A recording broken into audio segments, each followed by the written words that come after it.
How's it going, Yankee fans? Welcome back to Fireside Yankees, and hope you guys had a fantastic Christmas and holiday season coming to an end now. Hopefully you spent some really good time with family and friends. Obviously, Ryan got himself a nice new little gift, wearing the shades on the podcast, because the Yankees just made a trade, and he's been hard at work. That blue light from the computer screen's been blinding his eyes. Got to get the glasses for it. And you know what? This is an interesting trade. If you guys haven't heard about it, we got you guys covered on all the details. Yankees acquire Cody Morris, a right-handed pitcher from the Cleveland Guardians, in exchange for our former top prospect, Estevan Florial. Felt like he was never going to leave. Maybe he was going to get a chance, but now he goes to the Cleveland Guardians where he can compete for a roster spot there, and we get a pitcher in return, a guy who's had a couple of innings of experience in the MLB, had some decent success, spent some time in the MLB and AAA last year, so definitely kind of bouncing back and forth between maybe the Yankees like his stuff. Ryan has a lot more information on that than I do. But Ryan, how you doing today, my friend, as we dive into this trade? Yeah, I'm doing great. I got to shout out my brother for getting me these Oakleys, so, shout out Ethan, that's my guy. But more importantly, look, Cody Morris, his stuff, I think, has some upside. His four-seam fastball generates roughly 17 inches of carry at about 95 miles per hour. It grades as an above-average pitch in Stuff Plus, so you assume that that's going to be one of his primary weapons. He has a cutter that should be there for contact, management, but it really hasn't been that pitch for him. His changeup gets some swings and misses. His curveball can get some swings and misses. I wonder if they're going to help him develop something that works more glove side or horizontally, right? Cutters aren't really known for having a bunch of sweep. Curveballs rely more on vertical movement. Maybe there's something in there where you can develop some sort of sweeper or a gyro slider, whatever it may be. But just something so you can get swings and misses down and away would be important. But he does have major league success. He has a 3.41 ERA across 31 and 2/3 innings pitched. It's hard to argue against that. Now, the underlying metrics suggest that he should be a little bit worse. He does a lot of home runs. He does a lot of walks, and those are two not great things for a pitcher to have. But I think the Yankees can definitely get a little bit more out of this profile, and projections like him a lot. I was a little bit astonished to see that Steamer believes he'll have a 3.82 ERA over 48 innings. But again, Alex, there's clearly upside here, right? I'm not saying he's going to be a 3.68 ERA reliever for us this year, or 3.86, excuse me. But I do believe he'll be a productive one. And, having a guy who has the upside to be a productive one, given the fact that you just traded an outfield that you were going to have to release by opening day, I think that's a win. And a big thing here is he has experience as a starting pitcher. He has two minor league options. The Yankees get another guy who can help them in case they need a spot start or in case they need relief help. And he's a young pitcher. I know 27 isn't that young, but he's very green. He doesn't have a lot of major league experience. There might be a chance for the Yankees to get a little bit more here. And again, Alex, they traded Florial. Florial was not playing for us next year. We didn't have minor league options left for him. If he didn't make the team in spring training, we would have had to cut him. So we would have lost him for nothing. And instead, we get something for him. I think that's a win. Honestly, it's kind of weird from the Cleveland Guardians' perspective, to be quite honest with you, to even move a pitcher or a player like this. Look, it's Cody Morris. You probably never heard of him before. Neither have we. The truth is, he could be nothing. But at the end of the day, it's more upside than what Estevan Florial was going to offer us since we just rebuilt the outfield. And, of course, you add Trent Grisham, Juan Soto, and Alex Verdugo. And then you still have Everson Pereira. Jason Dominguez will return at some point.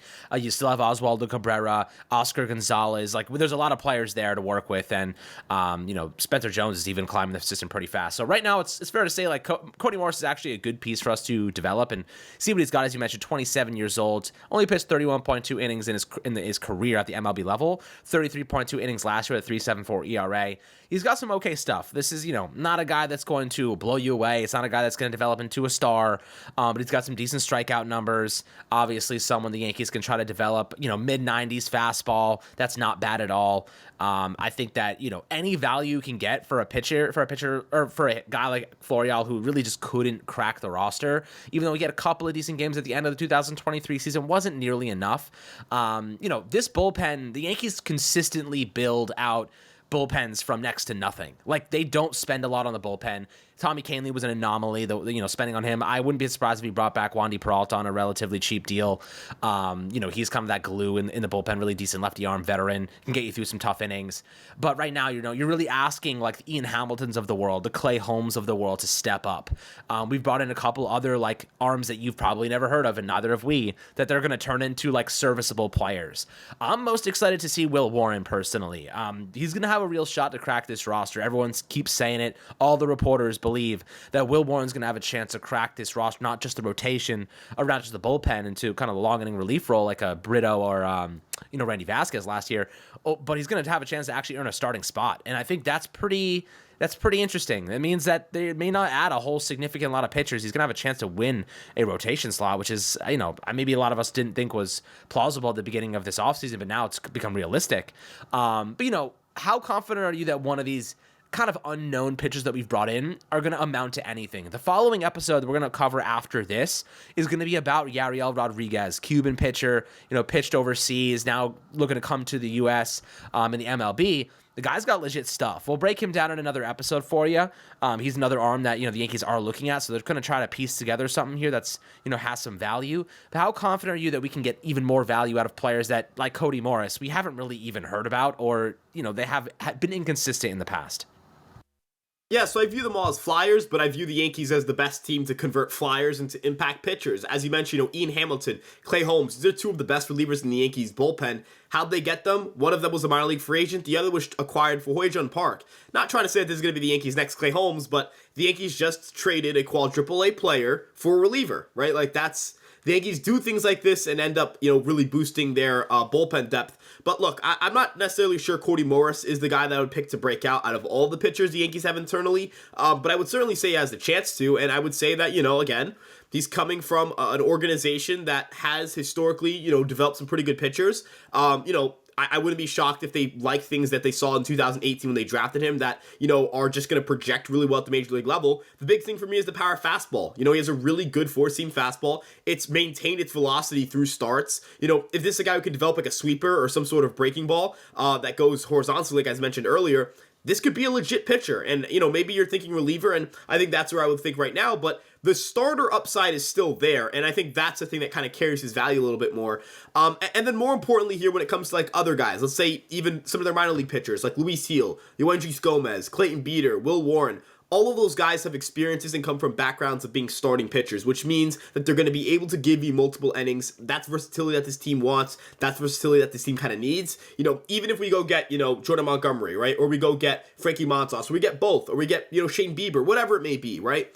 The Yankees are still going to have at least two question marks in the rotation. That's Carlos Rodon. That's Nestor Cortez. Clark Schmidt has been through already a Tommy John surgery. And this was his first season having a season where he pitched at least 150 innings. So you have to consider him a little bit of an injury risk as well. You need as many guys as possible who can give you starts, who can give you reliable innings, who can pitch deep into games, who can fill out the starter spots, reliever spots. I mean, how many guys is here going to get hurt in the bullpen? More than people want to admit, right? Like Chad Green, Tommy John in 2022. Michael King had also had an elbow injury in 2022, right?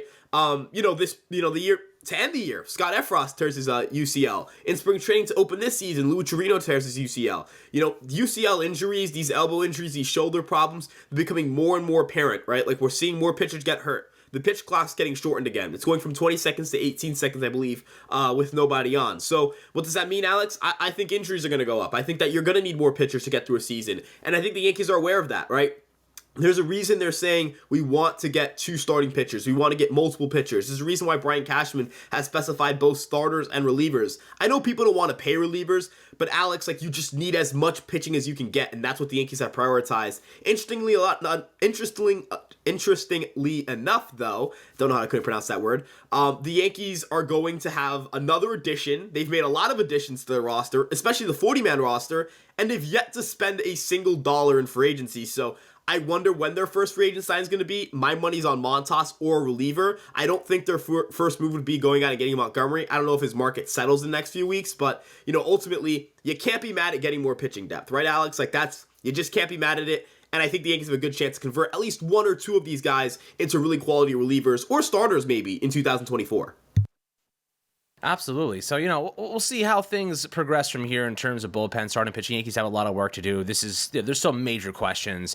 We've talked about Montgomery. We've talked about Snell. We've talked about Bieber.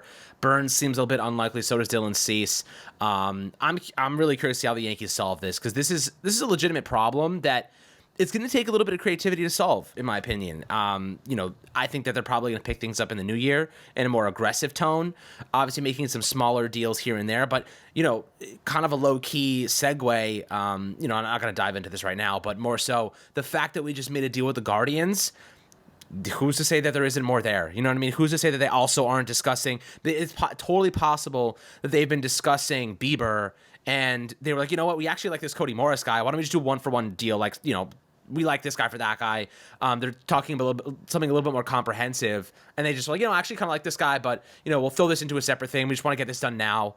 Who's to say they aren't actually actively discussing these things, and like these discussions are happening because they were obviously targeting somebody else, and then they found somebody else that they kind of liked, and found something on the side. Interesting thought. Who knows what's actually happening, but we keep you guys updated, of course, on anything new coming out from the media. But my friends, make sure to like and subscribe as always. If you enjoyed the video, enjoy the rest of your day, enjoy the rest of your week. We got you guys covered as always. We'll catch you guys on the next Fireside Yankees episode.